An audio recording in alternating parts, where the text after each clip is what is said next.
26-এর আগ পর্যন্ত দেখবে যে টিএমসির ঝান্ডা বাঁধা লোক একটাও থাকবে না ভাঙড়ে। এটা আইএসএফ দেখিয়ে দেবে। কাসেম সিদ্দিকী তিনি এত ভাষণ দিয়েছিল যে নওশাদ ভাই আমার যদি দায়িত্ব দেয় আমি দায়িত্ব পালন। শোনেন, কাসেম সিদ্দিকী আলহামদুলিল্লাহ, আমি কাসেম সিদ্দিক না, আমি যে হালতে আছি খুব ভালো আছি আলহামদুলিল্লাহ। আমি কাসেম সিদ্দিক হতে চাই না, তবে কাসেম সিদ্দিক, নওশাদ সিদ্দিক, আব্বাস সিদ্দিক ভাইজানকে দেখে বহুত মনে মনে ওদের হিংসা জন্মে গেছে। কাসেম সিদ্দিকের হিংসা জন্মে গেছে কেন? যে ও প্রশাসন নিয়ে ঘুরছে, মিলিটারি নিয়ে ঘুরছে, আর ওরে মানুষ যা স্বাগত জানাচ্ছে, তাতে করে কাসেম সিদ্দিক সহ্য করতে পারে না। দিদির কাছে গিয়ে গুনগুন করে দিদির কাছে গিয়ে দিদি একটা দয়া করে ওর একটা জায়গা দিয়েছে, তবে দিদি কিন্তু তেজপাতার মতন কাসেম সিদ্দিককে ব্যবহার করবে, এটা বাংলার মানুষ জানবে। কাসেম সিদ্দিকী যেখান থেকে দলে জয়েন করেছে তারপরে কি তৃণমূলের কি ফাটল ধরলো? টিএমসির ফাটল ধরেছে। আর বিরোধীদের যত রাজনীতি আছে, যে যেখান থেকেই রাজনীতি করুক, আইএসএফ বলুন, কংগ্রেস বলুন, সিপিএম বলুন, এদেরকে এরা ডেভেলপ হয়েছে। কারণ কাসেম সিদ্দিকী হতে গিয়ে টিএমসির ক্ষতি হয়েছে। আর একটা ক্ষতি তো অবশ্যই হয়েছে, আর এটা হওয়া স্বাভাবিক। কারণ কাসেম সিদ্দিকী যে ধরনের মানুষ ওনাকে কিন্তু মন থেকে মেনে নেয় না। ও টিএমসি যারা করছে তাদের কাছেই খবর নিয়ে দেখো, কাসেম সিদ্দিকী এসে ওদের মন খারাপ। আর বিশেষ করে আরও বেশি মন খারাপ শওকত মোল্লার, কারণ শওকত মোল্লা এখন খুব যন্ত্রণায় পড়ে গেছে।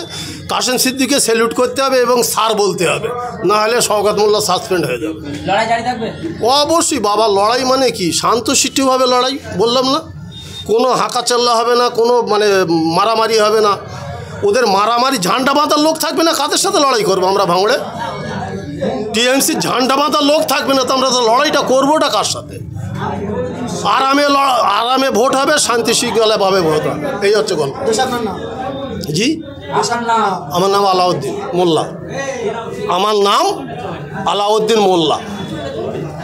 সংক্ষেপে বলছিল যে ভয় দেখে বা তাদেরকে ভুল বুঝিয়ে আইএসএফ এ জয়েন করানো হয়েছে, তারপরে ফের 20 জন টিএমসি আইএসএফ এ জয়েন করতে পারে কিভাবে? আইএসএফ এর আছেটা কি? তা ভয় দেখাবে? ওরা সরকারে আছে, ওরা টাকা আছে, ওদের সারা কলকাতা প্রজেক্ট ওদের হাতে, এদের নাই আছে টাকা, কিছুই নেই এদের। এরা কাকে ভয় দেখাবে? এদের প্রশাসন নেই, এদের তো শুধু জনবলটাই আছে। তা ভয়টা দেখাবে কোত্থেকে? ভয় তো ওরা পাচ্ছে আইএসএফকে দেখে।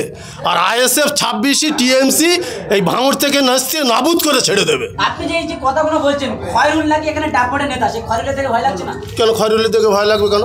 খয়রুল নাকি ডাপড়ে নেতা। খয়রুল আমার ছেলের বয়সে, তো ওর দেখে ভয় লাগবে কেন? আর ছেলে থেকে বাপ ভয় করবে?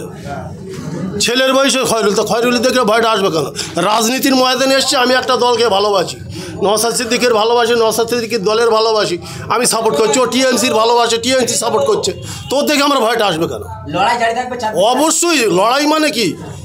খুব শান্তশিষ্টভাবে লড়াই হবে। টিএমসি থাকবে না, তা কাদের সাথে লড়াই করবো? শওকত মোল্লা বলছে আইএসএফ এর জমানা জব্দ হবে, তারপরে একাধিক মানুষ টিএমসি ছেড়ে আইএসএফ এ জয়েন। টোটাল ভাঙড় জুড়ে যা খেল শুরু হয়ে গেছে, টিএমসি থেকে শুধু লোক আসছে ভাঙড়ে, এই আইএসএফে ভাঙড়ে টিএমসি থেকে শুধু লোক আসছে, হাজার হাজার কর্মী এই